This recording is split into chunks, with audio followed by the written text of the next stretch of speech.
श्री गणेशाय नमः। जय माता दी। श्री दुर्गा सप्तशती। प्रथम अध्याय। आइए माता रानी जी के चरणों में प्रार्थना करते हैं कि माता रानी की कृपा हम सब भक्तों पर बनी रहे। महर्षि मार्कंडेय बोले, भगवान सूर्य के पुत्र सवर्णी की उत्पत्ति की कथा को मैं विस्तार से कहता हूँ, आप ध्यान से सुनिए। सूर्य की छाया से उत्पन्न सावर्णी जगजननी महामाया की कृपा से जैसे मनवंतर के अधिपति बने, वह कथा सुनिए। प्राचीन काल में सर्वोच्च मनवंतर में चित्रवंशी राजा सूरथ समस्त पृथ्वी के चक्रवर्ती राजा हुए। वह प्रजा का अपने पुत्रों की भांति पालन करते थे। जवन राजाओं से राजा सुरथ की शत्रुता हो गई। दुष्ट दलन राजा सुरथ से उनका भयंकर युद्ध हुआ और थोड़ी सेना कोश होने से जवन राजाओं ने सुरथ को हरा दिया। तदंतर राजा अपने नगर में आ राज्य करने लगा। तो भी अन्य शत्रु राजाओं ने राजा सुरथ पर चढ़ाई कर दी और नगर में भी दुराचारी मंत्रियों ने राजा का कोष, सैन्य और समस्त वस्तुएं छीन ली तथा राजा सुरथ हार कर अकेला ही घोड़े पर सवार हो शिकार खेलने के बहाने घोर जंगल में चला गया। वहां महर्षि मेघा का सुंदर आश्रम देखा, जो अहिंसक सिंह आदि पशुओं तथा शिष्यों और मुनियों से शोभित था। वहां बैठे हुए महर्षि मेघा को राजा सूरथ ने नमस्कार किया और मुनि से उचित सत्कार पाकर कुछ समय इधर उधर फिरता हुआ उसी आश्रम में रहा। कुछ काल के बाद फिर वह अपने राज्य तथा प्रजा की चिंता से विचरने लगा कि जिस राज्य को मेरे पूर्वजों ने भली भांति चलाया और प्रजा का पालन किया, वह आज मुझसे चला गया। वह दुष्ट मंत्री राज्य का पालन धर्म नीति के अनुसार कर रहे होंगे या नहीं, और मेरा मुख्य हाथी भी दुश्मनों के वश में हो जाने से क्या क्या कष्ट भोगता होगा। जो आज्ञाकारी नौकर नित्य प्रसन्नता से धन और भोजन प्राप्त करते थे, अब उन दुष्ट राजाओं के आश्रय में रहकर कष्ट पाते होंगे। मंत्री राज्य के धन को कुमार्ग में व्यर्थ ही अपव्यय करते होंगे।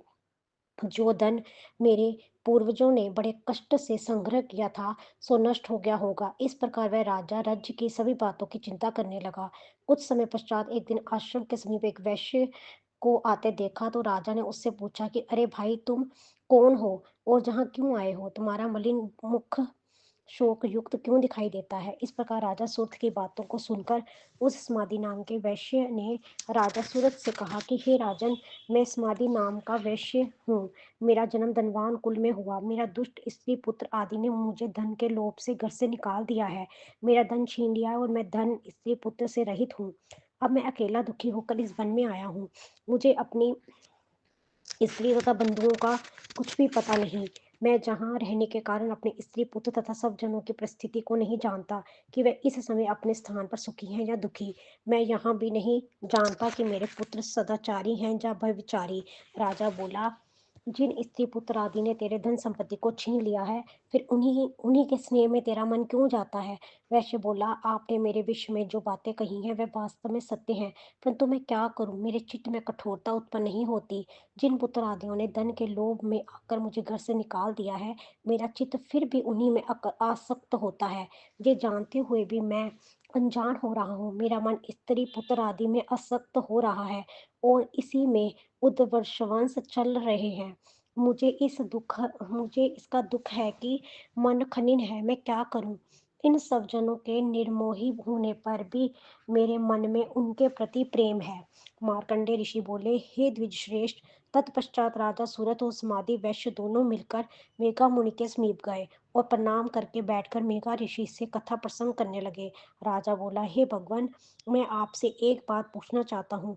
आप कृपा करके बताओ। हे महाराज, मेरा मन वश में नहीं है। इससे मुझे दुख है। गए हुए राज्य तथा अन्य सभी स्त्री पुरुष पुत्र बांधुओं की ममता मुझे अभी तक बनी हुई है। हे मुनिश्रेष्ठ, ये जानते हुए भी मेरा स्नेह उनसे अज्ञानियों की तरह भांति विशेष बढ़ता जाता है और इस समाधि वैश्य को इसके स्त्री पुत्र आदि ने त्याग दिया है तथा इसे घर से बाहर निकाल दिया है। ये भी उनमें अत्यंत असक्त रहता है। इसी तरह हम दोनों बहुत दुखी हैं। हे महाभाग, उनके दोषों को जानते हुए भी हम दोनों का हृदय उनके प्रति ममता और असक्त रहता है। इतना ज्ञान होते हुए भी ऐसी ममता क्यों है? हम दोनों को अज्ञानियों की भांति मूर्खता क्यों उत्पन्न हो रही है? महर्षि मेघा ने कहा, समस्त जंतुओं को जानने योग्य ज्ञान होता है। हे महाभाग, सभी प्राणी पृथक पृथक होते हैं। कोई दिन में नहीं देखते, कोई रात्रि में नहीं देखते और कई दिन रात्रि में समान दृष्टि से देखते हैं। सभी पुरुष ज्ञान युक्त हैं, ये सत्य है, इसमें संदेह नहीं है। केवल उनमें ही नहीं, सभी पुरुष, पक्षी, मृग आदि में भी मनुष्य की भांति ज्ञान होता है। ये स्थूल ज्ञान होता है। जैसे मनुष्य में आहार आदि की इच्छा उत्पन्न होती है, वैसे ही पशु पक्षी आदि में भी आहार, विहार, निद्रा, मैथुन आदि की इच्छा उत्पन्न होती है। ज्ञान होने पर भी, पक्षियों की भांति भूखे होने पर भी ममतावश अपने बच्चों को चोंच में स्नेह से चुंगा देकर प्रसन्न होती हैं। हे राजन, मनुष्य भी अपने पुत्र पौत्रों के साथ इसी भांति बर्ताव करते हैं। वह पालन पोषण इस इच्छा से कि जब हम वृद्ध अवस्था में आएंगे, तब तक हमारा पालन पोषण वह करेंगे। क्या ये तुम नहीं देखते कि पुत्र आदि उनका भरण पोषण ना भी करें, तो भी माता पिता तो करते ही हैं, क्योंकि विश्व की स्थिति को रखने वाली महामाया के प्रभाव से वह मोह के गड्ढे में डाल डाल दिए गए हैं। इसमें आश्चर्य नहीं है, क्योंकि ये भगवान की महामाया है। वह भगवती देवी बड़े बड़े ज्ञानियों के चित्त को जबरदस्ती खींचकर मुंह में डाल देती है।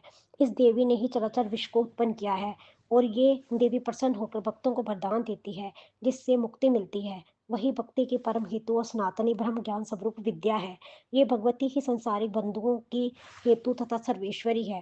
राजा बोला, हे भगवान, आप जिसे महामाया कहते हैं, वह कौन सी देवी है? हे द्विज, वह देवी कैसे उत्पन्न हुई और उसका क्या कार्य है? उसका स्वभाव, स्वरूप, उत्पत्ति आदि के विषयों में मैं सुनना चाहता हूँ। सो आप सभी वृत्तांत मुझे सुनाइए। ऋषि ने कहा, वह देवी नित्य है और सब चराचर में व्याप्त है, तथापि उसकी उत्पत्ति अनेक भांति से है। उस कथा को तुम मुझसे सुनो। ये भगवती देवताओं की कार्य सिद्धि को उत्पन्न होती है और अजन्मा उत्पन्न कर कहलाती है। जब भगवान विष्णु संपूर्ण विश्व को त्याग अंत में जल ही जल करके जोग निंदा में शेष शैया पर शयन कर रहे थे, उस समय विख्यात मधु और केटव नाम के दो घोर असुर भगवान विष्णु के कान में मैल से पैदा होकर ब्रह्मा जी को मारने को तैयार हुए। ब्रह्मा जी विष्णु भगवान के नाभि कमल पर स्थित थे। उन दोनों भयंकर असुरों को मारने को आता देखकर और भगवान विष्णु को सोता हुआ देखकर ब्रह्मा जी जोग निंद्रा की प्रसन्नतार्थ एकाग्र मन से स्तुति करने लगे, जिससे कि भगवान विष्णु के नेत्रों से भगवती जोग माया अपना प्रभाव हटा ले और भगवान जाग पड़े। वह जोग माया विश्वेश्वरी, जगन जगन माता, स्थिति संहार करने वाले भगवान विष्णु की अतुल तेज वाली निद्रा स्वरूपा अनुपमा शक्ति है। ब्रह्मा जी बोले, हे महामय, तुम सवा देवताओं को पालन करने वाली हो, तुम सदा वृत्तीश्वरों को पोषण करने वाली हो, तुम ही बशटकार स्वर इंद्र को जग और हिस्सा पहुंचाने वाली हो।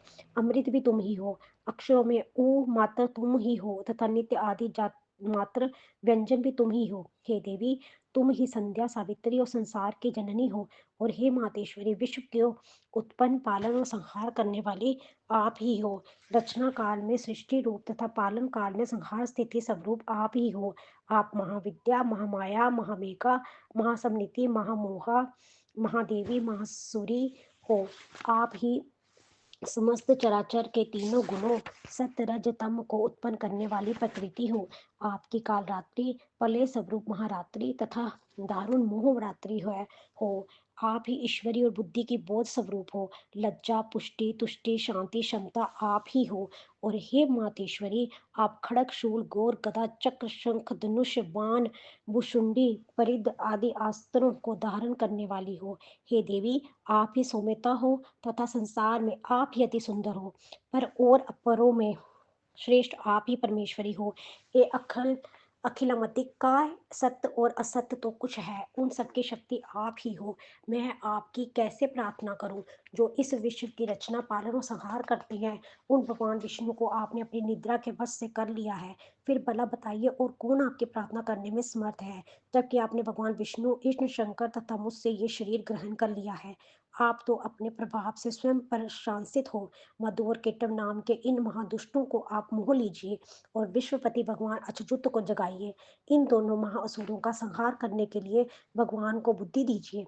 ऋषि बोले, इस प्रकार जब ब्रह्मा जी ने मधु और केटव असुरों के संहार के लिए तथा भगवान विष्णु को जगाने के लिए तामसी देवी की प्रार्थना की, तो उसी समय भगवान विष्णु के नयन, मुख, नाक, भुजा, हृदय और वक्षस्थल से निकलकर अव्यक्त जोग माया उपस्थित हो गई और जोग निंद्रा से भगवान जनार्दन जाग पड़े। तदंतर भगवान विष्णु ने उन प्रक्रमी वीर्यवान मधु और केटवासुरों को देखा, ब्रह्मा जी को खाने के लिए, जिनकी आंखें लाल हो रही थी। तब भगवान विष्णु ने शेषशैया से उठकर उन असुरों से 5,000 वर्ष तक बाह्य युद्ध किया। अति बलशाली महाउत्तम दोनों असुरों को महामाया ने मोहित कर रखा था। अतः दुष्टों ने भगवान से कहा कि आप हमसे वरदान मांगो। भगवान ने कहा कि यदि तुम मुझ पर प्रसन्न हो तो मेरे हाथों से तुम्हारी मृत्यु हो। मैं तो केवल यही वर चाहता हूँ। ऋषि ने कहा। इस भांति जब भगवान ने उनसे ये वरदान ले लिया तो भगवान से कहने लगे कि हमें स्वतः जल ही जल दिखाई देता है, इसलिए हे भगवान, हमारा वध उस स्थान पर कीजिए जहाँ पृथ्वी पर पानी न हो। ऋषि मेघा ने कहा। तब भगवान विष्णु ने शंख चक्र गदा धारण किए और उनसे तथास्तु कह दोनों के सिर अपनी जंघों पर रखकर चक्र से काट दिए।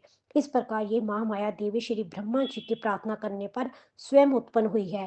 हे राजन, मैं अब इसके प्रभाव को बताता हूँ, आप ध्यान से सुनिए। दुर्गा सप्तशती का पहला अध्याय संपूर्ण। जय माता दी। माता रानी सब पर कृपा करे।